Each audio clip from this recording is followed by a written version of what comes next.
Good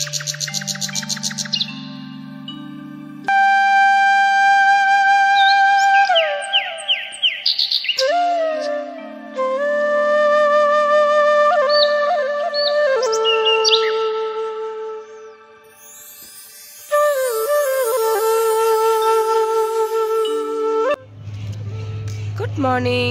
আজকে কেমন কুয়াশা দেখেছো? এখন 8টা বাজে। আমি 7:30টার সময় ঘুম থেকে উঠেছি। উঠে কাজ করতে যাব, গুবলুসোনা উঠে খুব কান্না করছিল। আমি দেখছি এত কুয়াশায় ওকে ওঠালে না বাইরে ঘুরে ঘুরে বেড়াবে, আরও ঠান্ডা লেগে যাবে। তোকে ঘুম পাড়িয়ে দিলাম। ঘুম পাড়াতে গিয়ে আমার 8টা বেজে গেল। তাই জন্য আমি কাজে হাত দিতে পারিনি। বাসি কাপড়টা কেচে নিলাম, কেচে ভাতের হাঁড়িটা বসিয়ে দিয়ে এলাম। চালটা ধুয়ে দেবো এবার গিয়ে। আর বড় ছেলে স্কুল আছে না, তার জন্য ভাতটা বসিয়ে দিলাম, বড় হাঁড়ি করে বসিয়ে দিলাম। আমাদের জলখাবারে হয়ে যাবে, কালকের মতন করব। ভাতটা সকালে ভাতটা উপরে গ্যাসে করে নিলাম, আর দুপুরে রান্নাবান্না সেরে লাস্টে ভাত বসিয়ে দেবো। আর সূর্যি মামা উঠছে, আর এদিকে 8টা বাজে। 8টার সময় এত কুয়াশা, বাবা দেখো কত কুয়াশা। ঘর মুছবো, ঘর ঝাড় দেবো, ঘর ঝাড় দেবো, ঘর মুছবো, বাসন ধুতে হবে। এখনও কোনো কাজই হয়নি। ছাদে এসে বক বক করতে লেগে গেলাম। চলো কাজ ছেড়ে নেই। ওদিকে গুবলু ঘুমাচ্ছে, আর ওদিকে আমার বড় ছেলেও ঘুমাচ্ছে, ওনাকেও তুলতে হবে। 8টা বাজে, রেডি হবে। যা চালটা ধুয়ে দিয়ে আসি, এবার 9টার মধ্যে ভাত পাবে না। ভাত বসিয়ে দিয়েছি, কিন্তু আলু ভাতে দেবো, শিম ভাতে দেবো বাবার জন্য দুটো। চাল ধুয়ে দিতে হবে, চাল ধুয়ে দিইনি, চালটা ধুয়ে দিই। এখন জলখাবারের ভাতটা উপরে গ্যাসে বসিয়ে না আরও যেন কাজের বাড়াবাড়ি হয়ে যাচ্ছে। তার কারণ দেখো, জলখাবারের ভাতটা উপরে গ্যাসে বসিয়ে দিচ্ছি, তো তারপরে ভাবছি ও বাবা জলখাবারের ভাত তো হয়ে গেছে, তাহলে ধীরে সুস্থেই কাজ করি, মানে তাড়াহুড়োটা আর করা হচ্ছে না। দিয়ে এবার নিচে যাচ্ছি, নিচে যেতে যেতে 9:30 বেজে যাচ্ছে। 9:30 সময় গিয়ে তরকারি যে কোনো একটা তরকারি বসাতে বসাতে 10টা বেজে যাচ্ছে। 10টার সময় গুবলুসোনাকে খাওয়াতে যাই, এবার উনুনটা তখন কামাই যায়, তার মধ্যে 11টা বেজে যায়। ও খেতে খুব দেরি করে, তো দিয়ে এবার লাস্টে তরকারি করে তারপরে তো লাস্টে ভাত বসাই। ভাতটা সেই লাস্টেই বসাতে হচ্ছে, দিয়ে 1টা 1:30 এরকম বেজে যাচ্ছে। আমার উনুনে রান্না করতে তো বেশি সময় লাগেই না, একদম যদি সব কিছু রেডি থাকে না, সবজি কাটা মশলা বাটা থাকে, ফটাফট রান্না হয়ে যায়। কিন্তু ওই যে ধরো বাঁধাকপি রান্না করবো, বাঁধাকপিটা কাটতে হবে, তারপরে মশলা রেডি করতে হবে, আলু কাটতে হবে, তারপর তো আমি তরকারিটা বসাতে পারবো। একদিন মা আবার বাঁধাকপিটা রাত্রেবেলা কেটে রেখে দেয়, মানে আগের দিন রাত্রেবেলা কেটে রেখে দেয়, তাহলে পরে আর সকালবেলা কাটতে হয় না, ফটাফট মশলাটা বেটে আলুটা কেটে তরকারিটা বসিয়ে দেওয়া হয়। তো ওই জন্য আরও দেরি হয়ে যায়। তো এই যে আমি না মানে কখনো এরকম বাসন মেজে, মানে কাপড় কেচে বাসন মাজিনি কখনো, মানে বাসনটা অন্তত মেজে নিয়েছি, তারপরে কাপড় কেচেছি। তা কিছু করার নেই। আজকে ওই যে উঠেছিলাম 7:30টার সময়তেই আমি ঘুম থেকে উঠি, তো গুবলুসোনা উঠে খুব কাঁদছিল। এবার এত কুয়াশা বাইরে, ওকে যে বাইরে খেলতে দেবো, খেলবেও না। এবার আমি ধরো ভিডিও করছি, ওকে ফোনে কার্টুন দেখতে দিলে না চুপটি করে বিছানায় শুয়ে থাকে। এবার ফোনে কার্টুন কি করে দেখতে দেবো, আমি ভিডিও করছি বলে আমি ফোনে কার্টুনটা দিতে পারলাম না, তা না হলে ঘরে চুপটি করে শুয়ে থাকতো। কিন্তু বাইরে আবার খুব কুয়াশা, ওই জন্য আমি ওকে ঘুম পাড়িয়ে দিয়ে আসলাম, দিয়ে 8টা বাজিয়ে ফেললাম। তারপরে ভাবলাম থাক, আর কি করবো, বাসন যখন ধোয়া হয়নি বাসি কাপড়টাকে কেচে নিই, কারণ আকাশা কাপড়ে তো আমি ভাতটা বসাতে পারবো না, জল খাবারে সবাই খাবে, আমার বড় ছেলে স্কুলে যাবে খেয়ে। তাই জন্য ভাবলাম বাসি কাপড়টা বদলে নিই, দিয়ে ভাতটা বসাবো, তারপর টুকটুক করে আস্তে আস্তে কাজগুলো করব। তো বাসি কাপড় কেচে নিয়েছি, দিয়ে কেচে ভাতটাকে বসিয়ে দিয়েছি। তারপরে এই যে ঘরটা এখন ঝাড় দিচ্ছি, আবার মুছতে হবে। আর আমার কি একটা ঘর যে টুক করে ঝাড় দিয়ে টুক করে মুছে নিলাম, কতগুলো ঘর বলো তো। আবার বারান্দা সিঁড়ি টিড়িগুলো তো প্রত্যেকদিন মুছতেই পারি না, ওই মাঝে যেদিন সময় থাকে রান্না বান্না তাড়াতাড়ি হয়ে যায়, সময় থাকে, ভিডিও এডিটিংয়ের চাপ থাকে না, সেই দিনকে সিঁড়িগুলো সব মুছি, উপরে সিঁড়ি নিচে সিঁড়ি।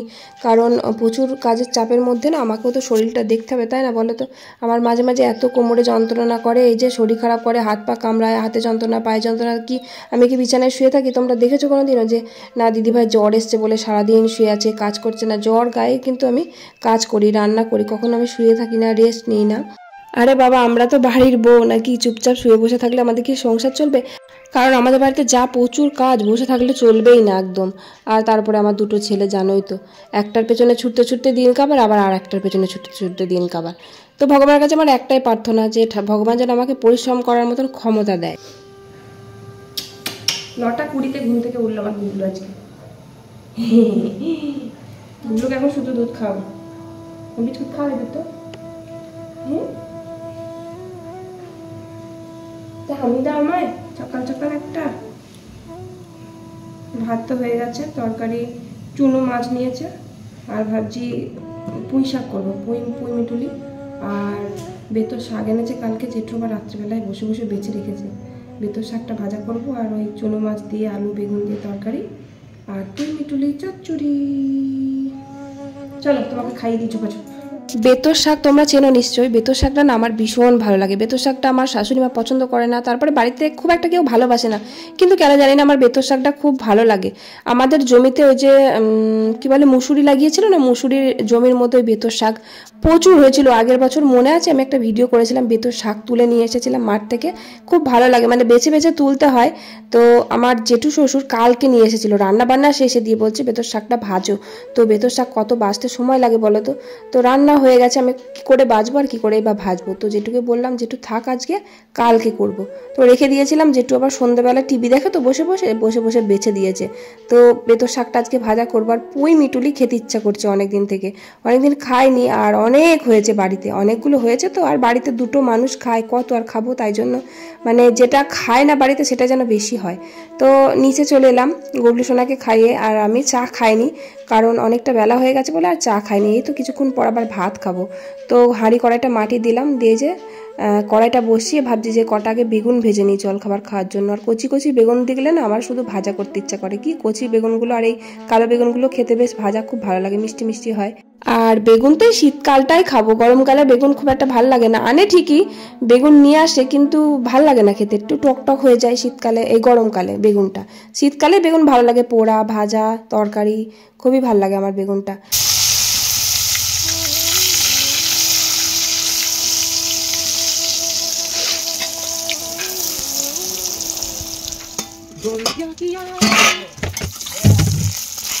জলে একটা বোতলে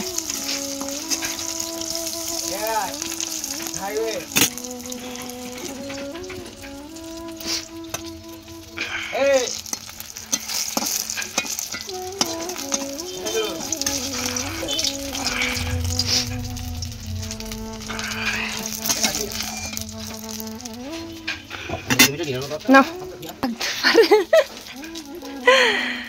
গরম আছে। আমার বর প্রত্যেকদিন ওরকম হাতে করে ভাতের থালা নিয়ে দোকানে গিয়ে বসে বসে খেয়ে নেয়। দোকানে বসে না, মানে দাঁড়িয়ে দাঁড়িয়ে খেয়ে নেয়, ওই হাতে করে নিয়ে যায়, দাঁড়িয়ে দাঁড়িয়ে খেয়ে নেয়। মানে বসে খেতে খুব একটা ভালোবাসে না জলখাবারে ভাতটা, কারণ দোকান তো একদম রাস্তার ধারেই, দোকানের সামনে কেউ থাকে না, একদম পুরো ফাঁকা থাকে, তাই জন্য দোকানে আবার কে বসবে। মা ধরো কাজ করছে, আমি রান্না করছি, আর বাবা ধরো পারে না এখন আর বসতে, বাবা উঠোনে বসে থাকে প্রত্যেক দিন। তো তার জন্য আমার বড়ই তাই করে, ভাত বেড়ে দিই, দিয়ে ভাত নিয়ে দোকানের সামনে দাঁড়িয়ে দাঁড়িয়ে খেয়ে নেয়। আর বেগুন ভাজা করলাম, গরম গরম বেগুন ভাজা আর আলু সিদ্ধ দিয়ে ভাত দিয়ে দিলাম। আর আমার গুবলু সোনা এরকম লম্বা লম্বা বাটা মাছ হোক বা ছোট ছোট চারাপোনা মাছগুলো খুব ভালোবাসে, মানে মচমচে করে ভেজে দিতে হবে, একদম মানে কাঁটাই থাকবে না, পুরো মচমচে করে ভেজে দিলে খুব ভালোবাসে। আর ওই চুনো মাছের সাথে কয়েকটা পুঁটি মাছ ছিল, পুঁটি মাছটা আলাদাভাবে মা বেছে দিয়েছে ওটা ভাজা খাওয়ার জন্য। আমার শ্বশুর মশাই পুঁটি মাছ ভাজা ভীষণ পছন্দ করে, তাই বাবার জন্য মাছ কটা আলাদা করে রেখে দিলাম, মচমচে করে ভেজে দিলাম। আর আমার গুবলু সোনার জন্য বড় বড় মাছগুলো ভাজা করে দিলাম। আর মোরলা মাছও আছে, ওটা এখন ভাজলাম না, কারণ এখন মাছ ভাজবো, এখন রান্নার সব কিছু জোগাড় হয়নি, তাই ভাতটা বসিয়ে দিলাম। কত সিম হয়েছে তো আর ভালো লাগে না, মেলা সিম হয়েছে, কত খাবো সিম। তুলে তুলে দিয়ে দিতে হবে। পুঁই শাক পাড়তে এলাম, কি দারুণ দারুণ পুঁই হয়েছে, মোটা মোটা, কত যে হয়েছে তার ঠিক নেই, এদিকে ওদিকে এদিকে।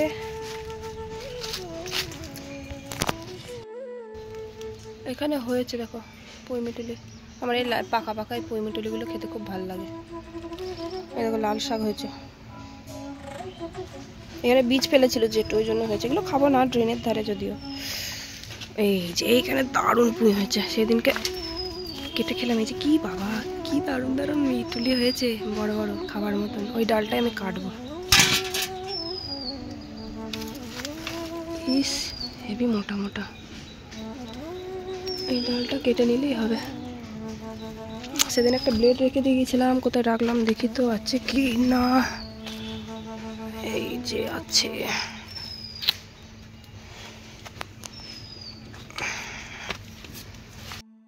ওই একদিন শর্ট ভিডিওতে একটা ভিডিও করেছিলাম না, পুঁই মিটুলির তরকারি করেছিলাম, ওই সেই দিন লাস্ট খেয়েছি, তারপর আর খাইনি। আর এটা হচ্ছে যে আমাদের বাড়ির পিছনে মানে গোয়াল ঘরটা দেখলে না, ওই গোয়াল ঘরের যে পাশে, এটা হচ্ছে গোয়াল ঘর, এই গোয়াল ঘরের পাশেই এই পুঁই মিটুলিটা হয়েছে। বাড়ির পিছনে পুকুর ওই যে, আর এখানে আমাদের একটা দরজাও আছে জানো তো, এইদিকে পাঁচিল দেওয়া আছে আর পাঁচিলের এই পাশে একটা দরজা আছে, এখান দিয়ে যাওয়া আসা করা যায়, তবুও কি বলো তো পুকুরের পিছনটা নোংরা তো, ওখান দিয়ে কেউ যাওয়া আসা করে না। আমাদের মানে বাড়ি থেকে বেরোবার জন্য দুটো রাস্তা আছে, এ একটা আর একটা রাস্তা আছে, সেটা হচ্ছে বড় মেন গেট, ওটা হচ্ছে পিছনে মানে বাড়ির পিছনের মেন গেট। বাড়ির সামনে সবার মেন গেট থাকে, আর আমাদের বাড়ির পিছনে ওই সেই কুলতলার পিছনে একটা যে গাঁদালি পাতা আছে না, সে ফুল গাছ আছে ওই দিকটাতে, ওটা অন্য দিন একদিন দেখাবো তোমাদের। বড় গেট আছে, তোমরা দেখেছো নিশ্চয়ই, অনেকদিন আগে ভিডিওতে দেখিয়েছিলাম। তো এই পুকুর পাড়ে এখানটা রোদ পায় তো, পুঁইশাকগুলো এত সুন্দর হয়েছে দেখে লোভ লেগে যাচ্ছে। আর আমি আর আমার শাশুড়ি মা দুজন খাবো। দেখো তুলতে তুলতে কতটা তুলে ফেললাম, দেখো এতটা লাগবেও না, অনেকটা বেশি তোলা হয়ে গেল।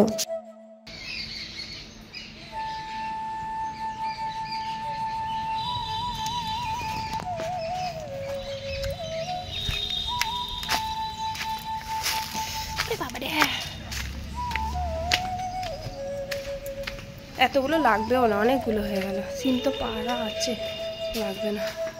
কতগুলো বেছে বেছে দেবো, সব ডাঁটা তো দেবো না, মিটুলিগুলো বেছে বেছে দেবো।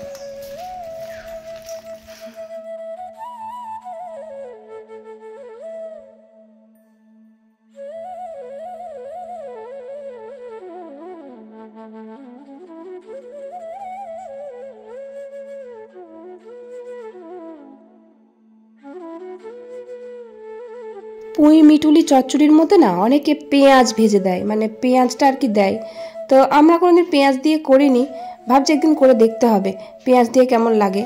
তো ডাঁটাগুলো দেখেছো কি সুন্দর মোটা মোটা, এই ডাঁটাগুলো খেতে ভালো লাগবে। আসলে রোদ পায় তো, রোদ না পেলে পুঁইশাক ভালো হয় না। আমাদের রান্নাঘরের চালের উপরেও কিন্তু পুঁইশাকের গাদা আছে, কিন্তু এতটা সুন্দর না। শীতকালের সময় এই রান্নাঘরের উপরে না, ওই চালের উপর রোদটা একদমই আসে না, কিন্তু গরমকালে আসে প্রচুর রোদ। গরমকালে তো আমাদের ছাদের উপর ধান দিতে হয় না, উঠোনে দিলেই হয়ে যায়, কিন্তু শীতকালে একদম রোদ নেই, উঠোনেও রোদ নেই, আবার রান্নাঘরের চালটা তো ওদিকে রোদ হয় না।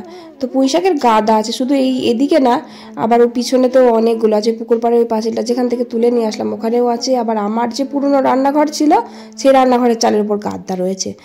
তো যাই হোক পুঁইশাকগুলো কেটে নিলাম। আর দেখো কাণ্ড, আমি বেতর শাক ভাজবো, বেতর শাকের মধ্যে আবার বেগুন দিয়ে ভাজতে খুব ভালো লাগে, তো আমি বেগুনটা কেটে রেখে দিয়েছিলাম বেতর শাকের মধ্যে দেবো বলে। রসুনটা ফোড়ন দিলাম, শুকনো লঙ্কা ফোড়ন দিলাম, এই যে ছোটো ছোটো করে কেটে রেখেছিলাম বেগুনটা দিয়ে শাকটা ঢেলে দিয়েছি, বেগুনটা দিতে আর মনে নেই।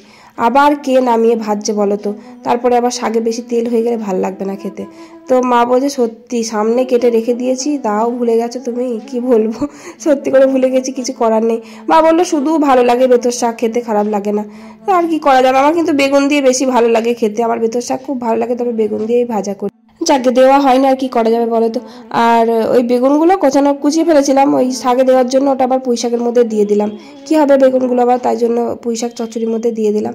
আর পুঁই শাকের মধ্যে আমরা না ওই সর্ষে বাটায় দিই জানো তো, অনেকটা বেশি হয়ে গেছে, দেখো কতটা এক কড়াই। আবার কেউ কমেন্ট করবে যে এতটা তোমরা কি 10 বেলা খাবে নাকি, কারণ অনেকটা বেশি কেটে ফেলেছিলাম, কাটতে কাটতে দেখো অনেকটাও কেটে ফেলেছি, দিয়ে এবার রান্না করতেও চাপিয়ে দিলাম এতটা।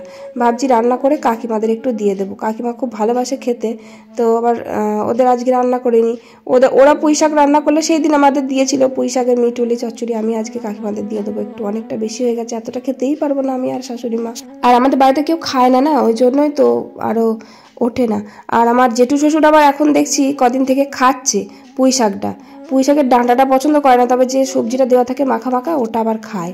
তো পুঁইশাকটা রান্না করলাম, আর ওদিকে না ভাত করে নিয়েছি, ভাত হয়ে গেছে, ভাতটা নামিয়ে তারপরে পুঁইশাকটা করলাম। তা ভাতের মধ্যে একটু ডাল সিদ্ধ করতে দেবো, আমার একটু খেয়াল নেই, কারণ ডাল না করলে তো আমার গুবলু সোনা খেতেই পারবে না, তা মনেই ছিল না ভাতে ডাল দিতে, দিয়ে আবার ওই যে কড়াই আলাদা করে ডাল সিদ্ধ করতে দিয়ে আসলাম। এবার ডালটা ওদিকে সিদ্ধ হচ্ছে, আমি এই হাঁড়ি কড়াইগুলো মেজে নিচ্ছি, আর মা হচ্ছে যে ধান সিদ্ধ করছে, আর মা ধান সিদ্ধ করতে দেরি হয়ে গেলে না মায়ের আবার বাবাকে ভাত খাওয়াতে দেরি হয়ে যায়, তাই জন্য মাকে বললাম আপনি ধান সিদ্ধ করিন, আমি বাসনগুলো রান্না চাপিয়ে দিয়ে ধুয়ে নেব।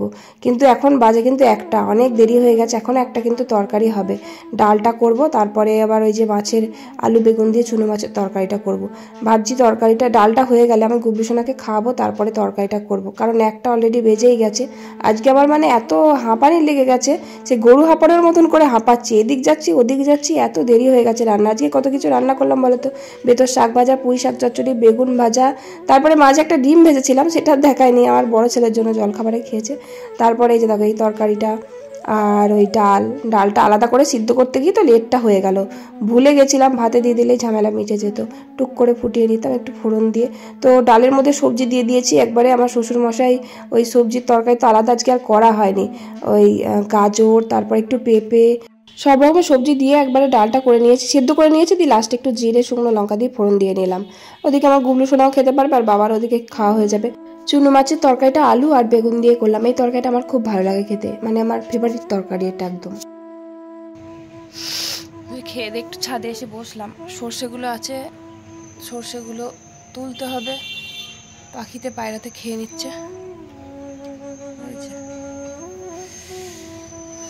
এখন 4টেই বাজে, বড় ছেলে স্কুল ছুটি হয়ে যাবে, ছুটি হয়ে গেছে, ও তো একা আসে, ওর বাবা এখান থেকে আনতে যাবে একটু পরে, 4টে 5-10 যাবে। জামা কাপড়গুলো শুকিয়ে গেছে সব, আজকে তো কিছু কাচিনি, কালকের কাঁচা সব মা মেলে দিয়েছে, তুলে নিয়ে যাই। ভিডিও এডিট করা হয়ে গেছে, এবার বড় ছেলে আসবে, খেতে দেবো, কুলু সোনাকে তোলাবো, খাওয়াবো, দিয়ে ভয়েস দেবো। কুবলু কি ঘুম ভেঙেছে? আসো জল খাবে, এসো এসো, দেখো কাণ্ড, হি করে হাসে শুধু। আসো জল খাবে এসো। ঘরে মশারি টাঙানো আছে, মশারিটা তুলবো, বিছানাটা গোছাবো, জামা কাপড়গুলো তুলে এনেছি গোছাবো। তুমি মামামের কাছে চলো, আমি ঘরটা গুছিয়ে নিই। এসো জল খাবে, এসো এসো গো।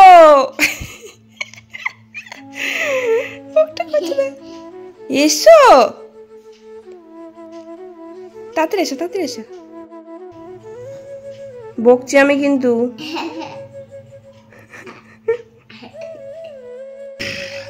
আমার ভিডিও ভয়েস দেওয়া কমপ্লিট হলো 5:30 বাজে। আমার বিছানা, এই যে দুপুরবেলা আবার মশারি টাঙিয়েছিলাম, সেই মশারি টশারি এখনো গোছানো হয়নি, বিছানা গোছানো হয়নি, জামা কাপড়গুলো গোছাবো। চলো জামা কাপড়গুলো গুছিয়ে নিই, এখনো সন্ধ্যেটা লাগিনি ঠিক মতন, এখনো ঠিক মতো সন্ধ্যে লাগেনি, তার মধ্যে আমি ফটাফট ঘরটাকে গুছিয়ে ফেলি, ছটাকছে ঘরটা গুছিয়ে ফেলি। ওই যে দুপুরবেলা এত মশা খায় কি বলবো, আর অল আউটটা আমরা একদম সহ্য করতে পারি না, অল আউট আমার শ্বাসকষ্ট হয়, আমার গুবলু সোনার ছোটো তো, ওর জন্য আমি অল আউট ঘরে চালি না, আর আমার বর তো অল আউট একদম সহ্য করতে পারে না। অল আউট ধরো আগে খুব ইউজ করতাম, তো আমার বর একবার টান মেরে ফেলে দিয়েছিল, ওই অল আউটের গন্ধ এত বাজে লাগে, গন্ধটা কেন জানি না আমি, মানে যার ধরো কারো বাড়িতে গেলাম সেখানে অল আউট জ্বলছে, সেখানে আমার খুব প্রবলেম হয়, কষ্ট হয়, মানে নিঃশ্বাস নিতে কষ্ট হয়, দম আটকে যায়, এরকম টাইপের, এত বাজে লাগে। এমনিতেও আমি না পারফিউম ইউজ করি না, মানে যে কোনো সুন্দর পারফিউম হোক না কেন আমার একদমই সহ্য হয় না, আমি একদম ইউজ করি না। তবে আমার বড় ছেলে খুব পছন্দ করে পারফিউমগুলো, আমি ওকে কিনে দিই, তো ও দেয়, তো আমি নিজে সহ্য করতে পারি না, মানে খুব রেয়ার একদম, যে একটা গন্ধ আছে এত মিষ্টি, সেই সব গন্ধগুলো ভালো লাগে, তাছাড়া আমি একদম পারফিউম ইউজ করতে পারি না, তো ওই জন্য অল আউট ইউজ করি না, তার জন্য মশারিটা দুপুরবেলা আমাকে টাঙাতে হয়।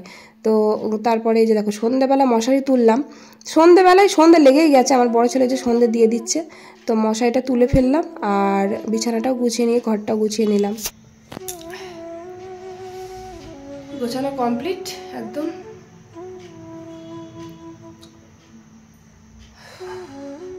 সন্ধ্যেটা আমি দিতেই যাচ্ছিলাম, আমার বড় ছেলে দিচ্ছে, বলছে আমি সন্ধ্যে দিয়ে দেবো, ওই যে দিচ্ছে, অল্প অল্প করে জল দে বাবু, দুপ করে পড়ে যাবো, ও এত দৌড়ে বেশি বেশি করে জল দেয় না। গরম ঘুগনি অনেকদিন পর, কেন অনেকটা আছে তো, আমরা 3 জনা তো খাবো, বাড়ি মাকে তো দিয়ে এলাম, সবটাই ঢেলে ফেলে দেয়, নিয়ে আর জায়গা পাবো না, গোদা পাড়া টিফিন কোটো কেন, নিচে কিছু ছিল না, তুমি নিয়ে গেলে, অত বড় গামলা নিয়ে গেলে বলবে কি, শোনো সরে যাও, গরম ঘুগনি, চলো মুড়িটা মাখি, গঙ্গা জল, আমরা ঝোল খেতে ভালোবাসি না, ওই জন্য আমাদের কপালে ঝোলই জুটেছে, বুঝলে।